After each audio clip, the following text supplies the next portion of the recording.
Assalamualaikum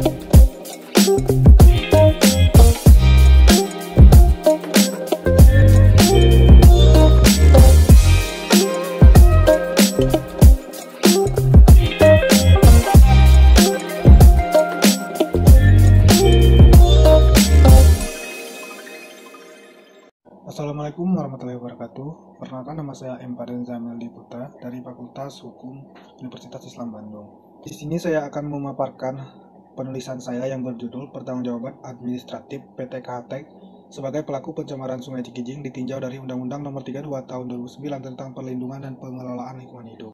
Adapun latar belakang dari penulisan ini, yang pertama lingkungan hidup. Lingkungan hidup adalah kesatuan ruang dengan semua benda, daya, keadaan, dan makhluk hidup, termasuk manusia dengan perilakunya. Yang kedua, sungai. Sungai memiliki banyak manfaat bagi kehidupan manusia, tetapi sungai banyak yang tercemar, dicemari oleh limbah pabrik salah satunya. Adapun identifikasi masalah, yang pertama, bagaimana pertanggungjawaban administratif PT KHTEK sebagai pelaku pencemaran sungai. Yang kedua, bagaimana kebijakan pemerintah dalam penegakan hukum lingkungan hidup. Selanjutnya, tujuan penelitian untuk mengetahui bagaimana pertanggungjawaban administratif PT KHTEK sebagai pelaku pencemaran sungai. Yang kedua, untuk mengetahui bagaimana kebijakan pemerintah dalam penegakan hukum lingkungan hidup. Selanjutnya, metode penelitian. Metode penelitian yang dilakukan oleh penulis mempunyai tahap-tahap sebagai berikut. Yang pertama, metode pendekatan. Yang kedua, spesifikasi penelitian. Yang ketiga, tahap penelitian. Dan keempat, teknik pengumpulan data.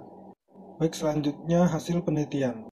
Poin A, pertanggungjawaban administratif PT KHTEK sebagai pelaku pencemaran Sungai Cikijing berdasarkan Undang-Undang Nomor 32 Tahun 2009 tentang Perlindungan dan Pengelolaan Lingkungan Hidup.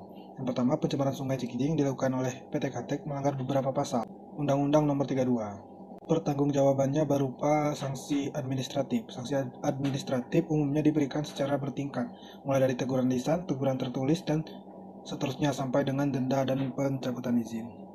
Poin B, kebijakan pemerintah dalam penegakan hukum lingkungan hidup. Mengenai tindakan pemerintah dalam proses penegakan hukum lingkungan hidup diatur dalam beberapa peraturan perundang-undangan seperti Undang-Undang Nomor 32 Tahun 2009, Peraturan Pemerintah Republik Indonesia Nomor 22 Tahun 2021, serta peraturan di bawahnya, sehingga pemerintah daerah dalam melaksanakan programnya secara wajib berkoordinasi dan terpadu bersama-sama dengan unsur pemerintah pusat. Adapun kesimpulan, berdasarkan uraian di atas, maka penulis mengambil beberapa kesimpulan sebagai berikut. Yang pertama, pertanggungjawaban administratif PT KHTEK sebagai pelaku pencemaran Sungai Cikijing berdasarkan Undang-Undang Nomor 32 Tahun 2009 tentang Perlindungan dan Pengelolaan Lingkungan Hidup. Sesuai dengan ketentuan, pertanggungjawabannya berupa sanksi administratif yang terdapat di pasal 76 di Undang-Undang Nomor 32 Tahun 2009. Namun, sanksi administratif seperti pencabutan izin tidak dilakukan oleh pemerintah Kabupaten Sumedang, dikarenakan terdapat 36.000 karyawan PT KHTEK. Jika izin peraturan dicabut, maka 36.000 karyawan akan dipulangkan ke rumah. Jadi permasalahan tersendiri di pemerintah Kabupaten Sumedang dan masalah nasional akan terjadi. Yang kedua, kebijakan pemerintah dalam penegakan hukum lingkungan hidup diatur dalam beberapa peraturan perundang-undangan seperti Undang-Undang Nomor 32 Tahun 2009 dan Peraturan Pemerintah Nomor 22 Tahun 2021. Serta peraturan di bawahnya, sehingga pemerintah daerah dalam melaksanakan programnya secara wajib berkoordinasi dan terpadu bersama-sama dengan unsur pemerintah pusat. Yang terakhir, saran. Poin pertama, pertanggungjawaban administratif pelaku pencemaran sungai yaitu PT KHTEK seharusnya sesuai dengan putusan Mahkamah Agung untuk mencabut izin pembuangan limbah. Sampai izin dan pengelolaan pembuangan limbahnya disesuaikan dengan peraturan perundang-undangan yang ada, serta pihak perusahaan memperbaiki dan menanggulangi pencemaran yang telah dilakukan oleh pihak perusahaan, dengan meminimalisir masalah yang terjadi jika izin pembuangan limbah perusahaan dicabut, sampai sesuai dengan yang seharusnya. Poin kedua, dalam rangka kebijakan pemerintah dalam penegakan hukum lingkungan hidup.